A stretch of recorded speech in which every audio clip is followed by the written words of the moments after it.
I'm just going to talk quickly about this. So the exercises that we did today, what are these? They are the colony morphology. So you should be able to recognize different kinds of pigmentations or colors produced by different bacteria. Like Serratia is going to produce what? A pinkish stain, pinkish reddish stain, pinkish reddish pigmentation. Okay, not stain, my bad. Okay, so the colonies will appear reddish in color because it produces a kind of pigment.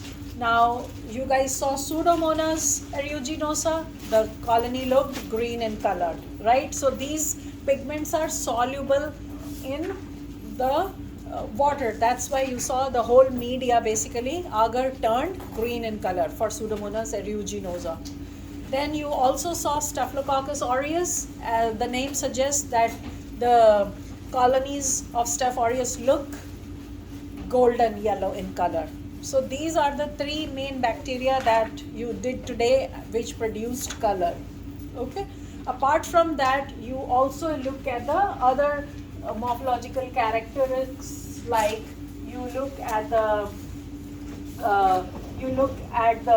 way the it has, if the colony is transparent or it's opaque or some other optical properties that it has.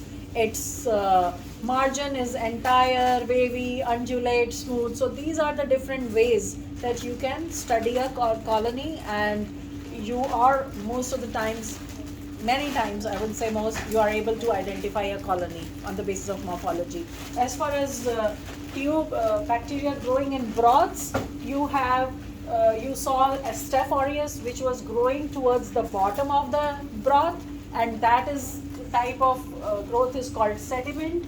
And you saw bacillus growing at the surface of the broth, top surface. That growth is called pellicle. Apart from that, you can have flocculent growth in certain bacteria which will be forming clumps, which is observed in Streptococcus. And there are some species of bacteria that look very mucousy because of the capsule production. They look mucousy.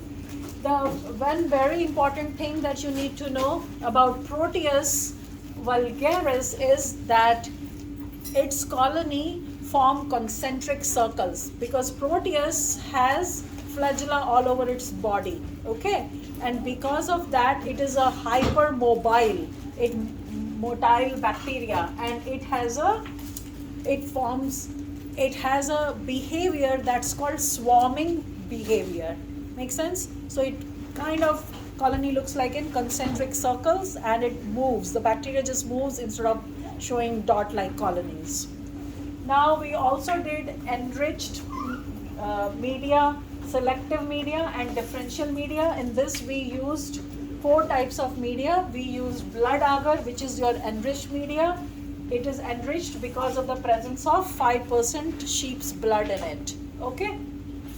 Then we grew 3 bacteria. One was Streptococcus pyogenes, other was Streptococcus mitis, and Enterobacter faecalis. So we saw hemolysis in this case. Hemolysis is the breakdown of the red blood cells. In case of Streptococcus pyogenes, we saw beta hemolysis. Beta hemolysis means there is complete breakdown of the red blood cells. In case of Streptococcus mitis, we saw alpha hemolysis. Alpha hemolysis means there is partial breakdown of the red blood cells. And then in E. faecalis, we saw no hemolysis, which is also called gamma hemolysis. So you guys should know these different hemolytic patterns, okay? Then the second media that we did was mannitol salt agar. In short, it's called MSA. Now this is a selective and differential media. Selective means because it inhibits the growth of gram-negative bacteria. That means it will promote the growth of only gram-positive bacteria. So that's why when you grew these 4 organisms, Staphylococcus aureus, Staph epidermidis, E. coli and Enterobacter aerogenes, you saw only Staphylococcus aureus and Staphylococcus epidermidis. Only those were growing. There was no growth for Enterobacter and E. coli because they are both gram negative. Okay. Now, what is the differential nature of this media? The differential nature comes due to the presence of mannitol sugar that is present in this bacteria. Okay. So this media, I'm sorry. So mannitol sugar is why mannitol sugar gets fermented, and then you have a pH indicator called phenol red, and that as a result of fermentation they use mannitol, they ferment and they produce acid which changes the color of the media to yellow. That's why you saw Staph aureus looking yellow, but Staph api does not ferment mannitol. That's why it did not look yellow in color. Make sense? I misspoke earlier. The salt is the selective nature here. Those bacteria, not gram negative and positive, I misspoke. It's only on because this media has high salt concentration, and that is why only Staph aureus and Staph epi can grow while others cannot grow because they do not like so much of salt. Make sense? So that was the reason I misspoke. I shouldn't be saying it inhibits. It inhibits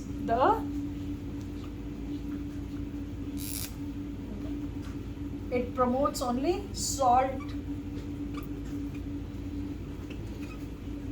high salt liking bacteria, okay, which we call halophilic. That's the term, halophilic or haloduric. The ones that can tolerate salt, they are called haloduric. The ones that love salt are called halophilic. So that's what brings in the selective nature. Okay. Now apart from that, we did two more selective and differential media. They are called EMB and McConkey. Okay. So in EMB, the full form is eosin methylene blue. This one is selective because it is going to inhibit the growth of gram-positive bacteria. Okay, and when we grew Staph aureus and E. coli, Enterobacter aerogenes, and Salmonella typhimurium. So Staph aureus is the only one that is gram-positive, and that's why that did not grow. While all of them, rest of the three grew because they are gram-negative. Okay. Now the differential nature of EMB comes because of the fermentation of the sugar, lactose. So here we can divide these into no fermenter, weak fermenter, and high fermenter. So in case of Salmonella, there was no fermentation of the lactose, so it did not it did not show any color. Whereas Enterobacter aerogenes, it's a weak lactose fermenter, and that's why it showed a pinkish color. Whereas E. coli is a high lactose fermenter, and it produces a very unique green metallic shine. Okay, so that's a very good color that you can observe on these EMB plates. Now I'll talk about the McConkey agar. Pretty much McConkey agar behaves very similar to the EMB. It also inhibits the growth of gram-positive bacteria. That's why Staph aureus did not grow, but rest other Salmonella, Enterobacter, and E. coli, they grew. The only difference here is that here the dyes are different. Here we have crystal violet and bile salts, whereas in EMB we have eosin and methylene blue, which bring the selectivity. Okay, only gram-negative can grow. Here also you have lactose in the media, but the pH indicator is there, and that's called neutral red here. So those bacteria that can perform lactose fermentation, they will produce acid and they will lower the pH, and that's why that neutral red pH indicator is going to look like pink. So that's why those colonies like E. coli, it's a lactose fermenter, it's going to look like pink in color, whereas the non-lactose fermenters and Salmonella typhimurium, and they are not going to look so much pink in color. Enterobacter aedes kind of looks slightly pinkish, but this one is like pinkish purplish, so that's the difference. Make sense? I was trying to see